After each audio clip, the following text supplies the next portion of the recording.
Jamfa agudi musemento akase no so emfa emamo na yewremo wafu zombie championship etoja pram andra game akutumi etoja na ania Ghana group A na Ghana for me bo modi echre Benin etwamo ekaba komentumi ante bless ege enenya go no edema the Black Satellites of Ghana MVP koma Ishmael Ado of Pando Heart of Lions sisiade adia sishe pono etumi ayeshipa Nigeria na etumi LED with 4 points and Ghana with to me no so cra 4 ego yego no biako enso hono na beni de enyadia omu etumi bo modern cra 1 point minus 4 goals in yamanko yi enfama o man fe Benin te Ghana and afi Nigeria na etumi qualify from group A na in group B games ni bi totwa ebo no miensa dia Burkina Faso ani Niger 3 pm na ba so na fe Togo so ene Côte d'Ivoire enso de abone den sanso Burkina ni Niger game no dia Salam ya bless Ghanaian referee ono beto irem na sa game no so etumi atotwa enso ho yefi wafun sensenu na yeremu enso Black Queens Cup ye goalkeeper Cynthia Konlan Findip na abawie match se kosi we consider 4 goals nyama nko ye di say boy adi samfem na atra no awoso sisia ana ye bisa bayo no say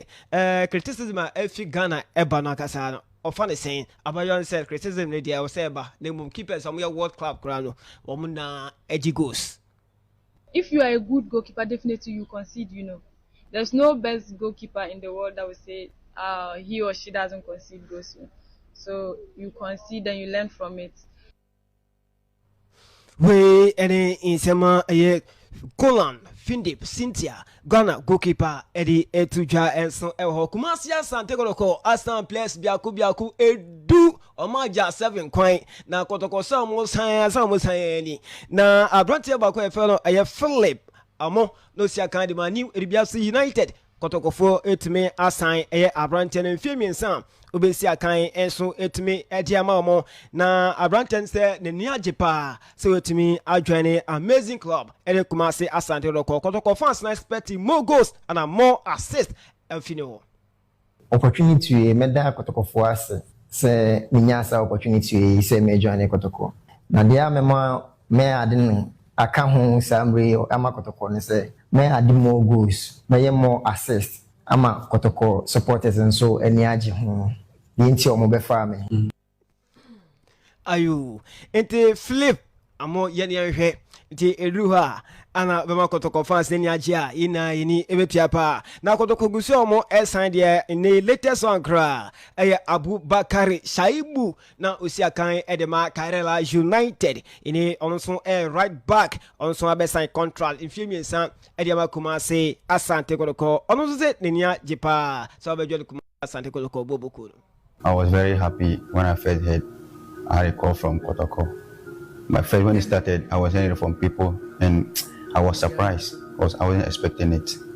So I was really happy to join this amazing club. We any in some new sensation right back Abubakar Shaibu enso Eddie Etuja na Mediama Sporting Club young chap Abrantia yefan David Boyson from Pon Remo Amonone ane oko loan ewo FC Copawegan for Akachi into way enso a reporter efi Mediama Sporting Club enso epa yenja we su na yefa agudi mu nsem no emfensi ewia premtobre kase ne su musha no mienu kopem no 9 yakem na ye de beba midin di more fans, team of fans hashtag God can't fail. God dear on failing so da. Inti eba kwa